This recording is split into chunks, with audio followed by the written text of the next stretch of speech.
Hello and welcome back to the video lectures on inventory models. Let us continue our discussion with the third model in the category of deterministic continuous review models. In the previous video, I briefly introduced this model, and in this video, we will gain an intuition into this model. I forgot to mention in the previous video that we are not going to allow shortages into this model, and that's why the term representing the shortage cost small p does not appear in the mathematical expression for this model.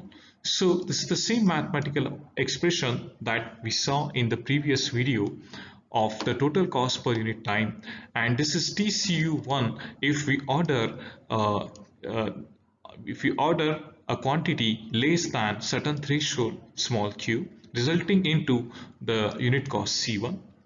And this total cost is TCU2 if we order a quantity which greater than this threshold q, resulting into the unit cost C2. And we know that C1 is greater than C2, and hence TCU1 is greater than TCU2. To gain a deeper intuition, I would like to plot TCU1 and TCU2, and we already know that the shape of the total cost curve looks like a bathtub, so like this, because this total cost per unit time consists of two components, the holding cost that increases with the order quantity, and the another component is ordering cost that decreases as the queue increases. Okay, so anyway, we are not interested in the components, we are only interested in the shape of the total cost curve. Okay, so let me draw the total cost curve for TCU1. So that will roughly be like this. And as you should be aware from the calculus that if two functions differ by a constant term, then their graph appears vertically shifted from each other.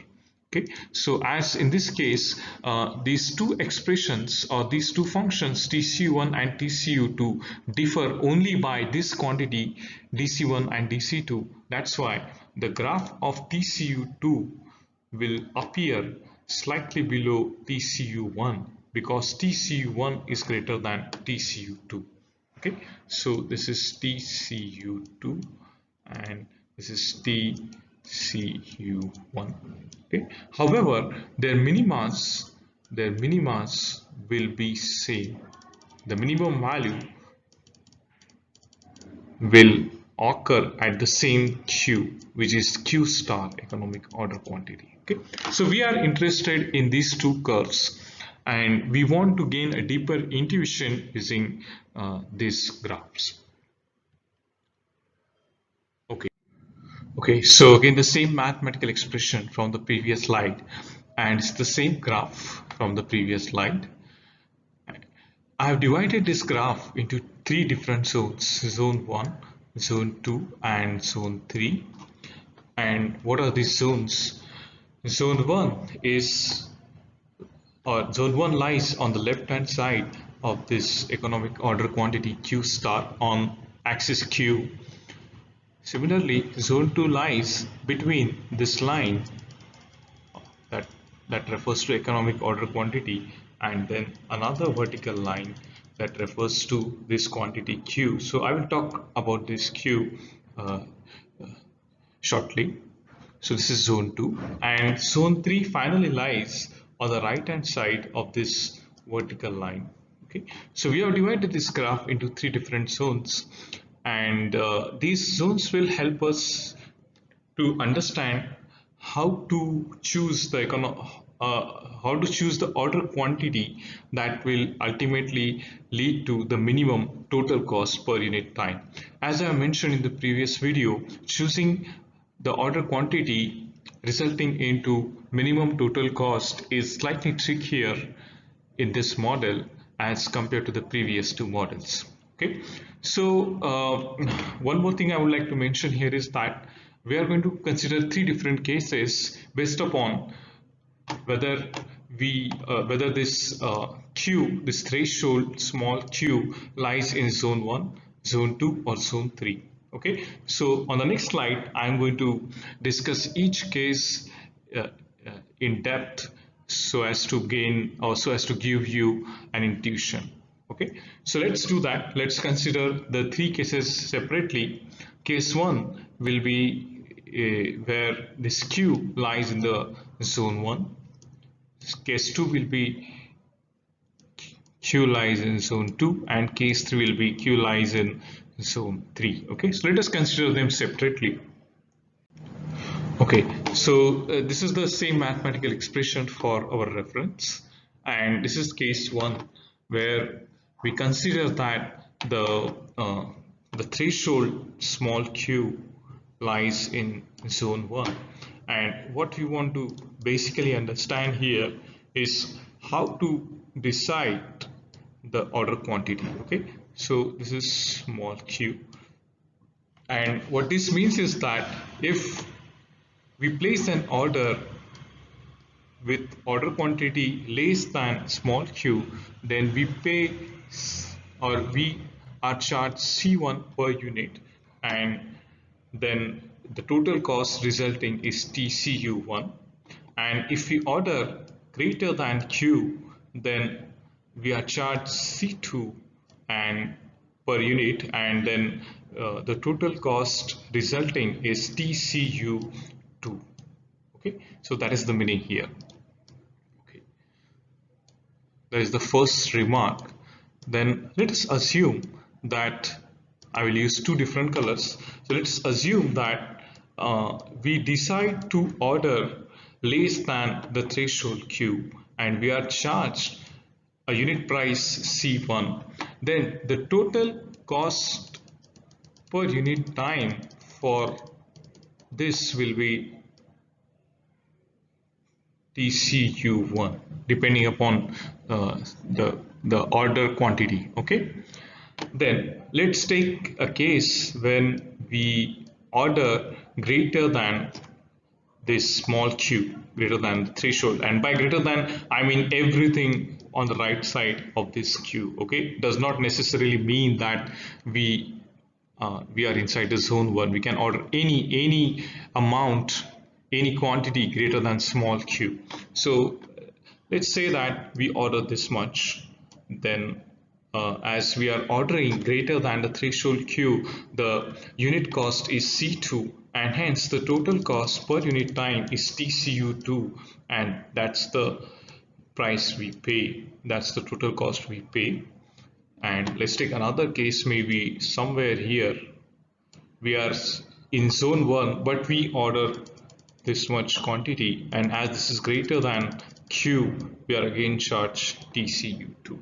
Okay, so let's take one more case on the left hand side, or smaller than q. If we are very close to q but still less than q, again we are charged with TCU1. Okay, so let me draw two feasible regions. First, let me draw this red line. So it's the red line that indicates two different regions. First, greater than q, and second is less than q. And what happens is that if we order any quantity less than q, then we pay TCU1, we pay total cost that lies on this green curve. Okay, up to here, up to this red vertical line. And if we order a quantity that is greater than small q, then we end up paying a total cost that lies on TCU2 curve. So that is the feasible region. Okay, so let me, okay, so those are the two feasible regions. First is the green curve, and second is this blue curve. Okay, so we pay a price equals to TCU1 if we order a quantity which is less than small q, and we pay TCU2 if we order greater than q. So to decide how much to order, we'll look on the left hand side and we look on the right hand side and we simply find out the point that has minimum cost. Okay, so in this case it's obviously the minimum is the economic order quantity Q star. Okay, so if we are in zone 1, if Q is in zone 1, a small q is in zone 1, then it is advisable to order the economic order quantity Q star. Okay, so that's case 1. Now let us look at case 2. Okay, so this is case 2 where the Q lies in zone 2. So maybe let's say somewhere here is where the small q lies, and again let me draw this vertical line that will separate the region where the order quantity is less than this threshold q and the region where the order quantity is greater than the small q. Okay, again let's take two cases. First case is we order anything that is smaller or left hand side of this line, vertical red line, and another case where we order that is greater than small q. Okay, so what will happen is that let's say if I order this much quantity, this much q, then it's going to I will have to pay TCU1, or maybe even if I order this much, then also I will have to pay a price that lies on this curve TCU1. However, if I order anything greater than the small q, so maybe let's say this much, then I have to pay TCU2. Okay, then let's say I am ordering this, then I pay TCU2. Okay, so this is simple. Now we focus on this line. Okay, this line. This is very important actually. And what this says is that if this threshold is small q, then inside the zone 2, if the small q lies inside zone 2, then it is always advisable to order small q. Okay, because again if I draw the feasible regions here, then let me draw the feasible region on the left hand side, or the feasible region that represents the resulting total cost if we order less than small q, and the resulting total cost if we order a quantity that is greater than small q. Okay, oops, sorry.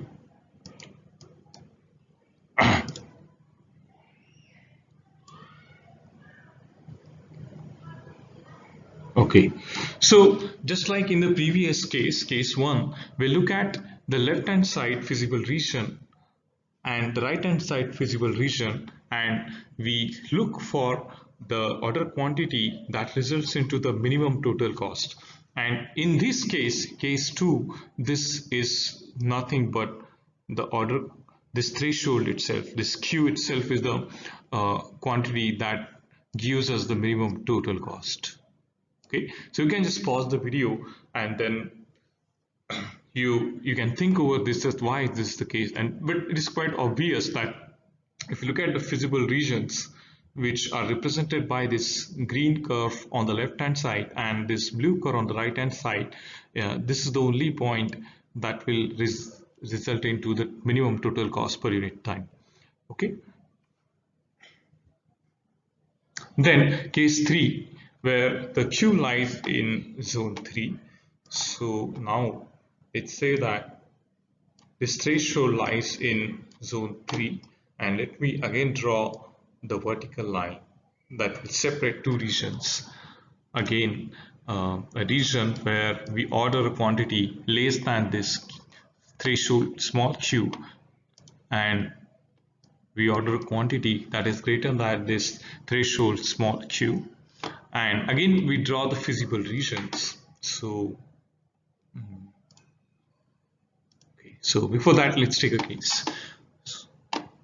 Let's say that we order this much, represented by this blue dot on the x-axis, and as we are ordering less than the threshold small q, we are charged a unit price C1 and the corresponding total cost is TCU1, so we end up paying TCU1 if we order this much. And let's take another case, same thing but still less order quantity, and we again end up paying TCU1. And let's take a case on the other side of the queue, maybe somewhere here, and then we end up paying TCU2 because we are incurred a unit cost C2. So let me extend that a little bit. Now then we pay TCU2. Okay, so those are the regions. So sorry, I'm not on regions. Let me draw the regions. So the feasible regions in case 3 are like this. So again, the green curve represents feasible region. On the left hand side of this red line, that represents that we order a quantity less than small q, and if we order a quantity greater than small q, then the feasible region is like this, is represented by this blue curve. Okay, so that is the feasible region. Those are the feasible regions for case 3. And again, to decide how much to order or to decide the order quantity, we'll look on the left hand side of this red line and right hand side of this red line, and we'll look for an order quantity that results into the minimum total cost, and that is again nothing but this this economic order quantity Q star that result into the minimum total cost. Okay, so let's summarize case 1 again. In case 1, what is our result? If this threshold small q lies in zone 1, order Q star. Okay, if this Q lies in zone 2, case 2, then it is advisable to order Q because that will result into the minimum total cost. And finally, in case 3, if Q lies in zone 3, again it is advisable to order Q star. Okay, so I hope that these graphs must have given you an insight into how we choose the order quantity in this EOQ model with price break. So in the next video, I will present a mathematical model for this, and then we will solve an example. So see you in the next video.